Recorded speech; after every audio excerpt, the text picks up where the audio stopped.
nkunze kuvuga cyane ko tutari umubiri ahubwo turi roho. Reka nkwereke rero, iyo roho niyo ijya ku mwuka w'Imana, none usabane n'Imana ukamenya ko uri roho, umwuka wavuye ku Mana, utari uyu mubiri tubona. Umubiri ni iki cyerekana ko umuntu atari umubiri. Umubiri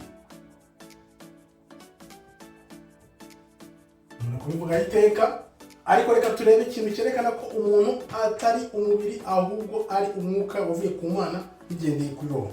Hano dufite umubiri wireba muri miruwari, tukagira roho. Hano hari roho, noneho tukagira n'umwuka.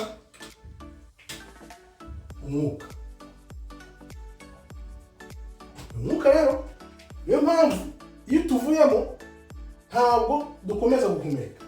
Hano rero kuri roho niho hari amarangamutima, hari gukora ugushaka kw'Imana, gutekereza gukora yaba ikibi yaba icyiza. Hano umubiri uraza ukabona ikintu hano ugasubiza kuri roho.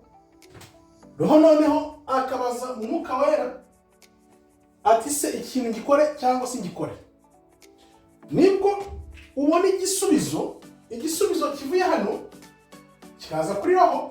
Roho ikabwira umubiri no, kuko hano niho hari gukora kwa gushaka kw'Imana cyangwa se gukora gushaka kwa Satani.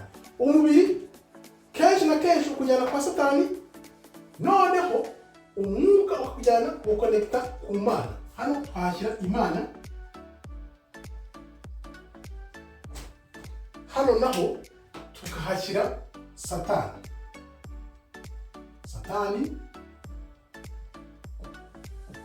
Nuko bimeze iyo umubiri ukoresheje ukabukoresha ibyo roho yakubwiye ati wibikora, ahubwo ukagenda ukabikora ugakukira Satani. Nuko nguko uca ukubiri n'umwuka wera, kuko ibiba byose hano hagati biba byabanje kugisha inama umwuka ukoresheje ugushaka kw'Imana. Wewe nka muntu rero nibwo ureba ibintu hano ukavuga ati ibintu ko biryoshye nabyitesha gute, kumbi urimo urakukira Satani utabizi. Ariyo mpamvu ngiye gusobanura impamvu tutari umubiri ahubwo turi roho. Benshi rero dufatiye ku rugero rwa Kristo bamwica, bumvaga ko bo bishe umubiri, ntibagera kuri roho. Kristo yari roho. Iyi roho ntabwo bayigizeho access kugira ngo bayice.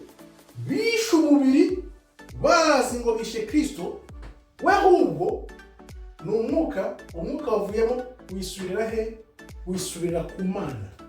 Nicyo kitwereka ko umubiri iyo ukuvuyeho urabora, ariko iyo umwuka ukuvuyemo usubira ku Mana yawugeneye.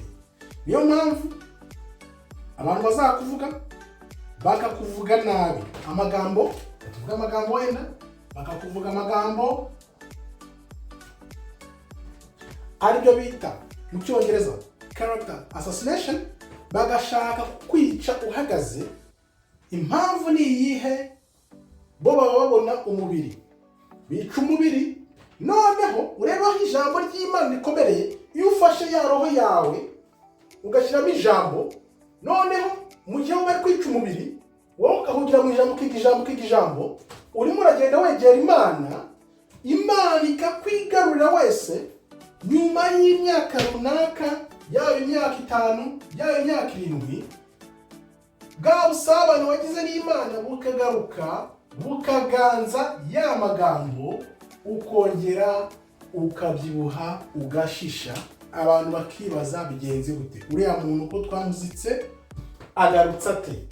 Nta kundi kuntu umuntu agaruka rero, nuko bo iyo bavuga amagambo cyangwa bica no kubishe Kristo, baba bica umubiri ntago bashobora kugira access kuri roho, umwuka ugujyana ku Mana, kuko Imana iratubwira ngo uzatinye umuntu wakwica byombi, yaba umubiri na roho, kugira ngo agutandukanye n'Imana.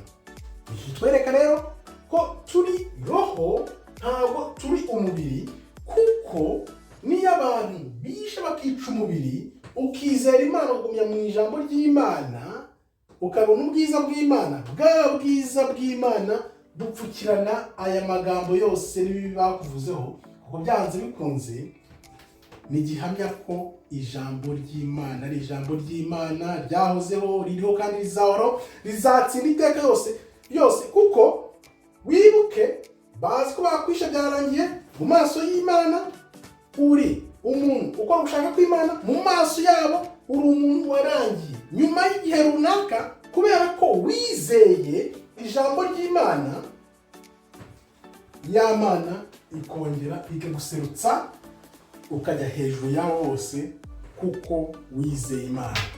Nguko rero uko dusobanura ko tutari uyu mubiri, turi roho, ubirebera hano. Ibyo benshi babona ku mubiri bireba mu ndorerwamo bakabona umubiri, aho kugira ngo babone roho, iby'Imana ishaka ko dukora, ayo marangamutima yabo, ibyo bakora byose biri hano muri roho. Noneho ari iby'Imana ikubwira uti ihangane, itonde, wikurikira ibyo umubiri ukubwira, ahubwo kurikira iby'Imana ishaka gukora bivuze mu ijambo ryayo. Iyo ubikurikije ni gutsinda, noneho Imana ikaguha umugisha, kuko wayizeye, wanze gukurikira iby'amaso y'umubiri ubona. Nuko rero uko tubisobanura, ndizera uyu munsi bisobanutse, ariyo mpamvu aho kugira ngo urangamira iby'amaso abona, ahubwo rangamira iby'amaso atabona, kuko wizeye agakunda Imana atarabona, akizera atabonye, uwo azakizwa. Murakoze rero, Imana ikomeze ibarinde. Shalom, shalom, shalom.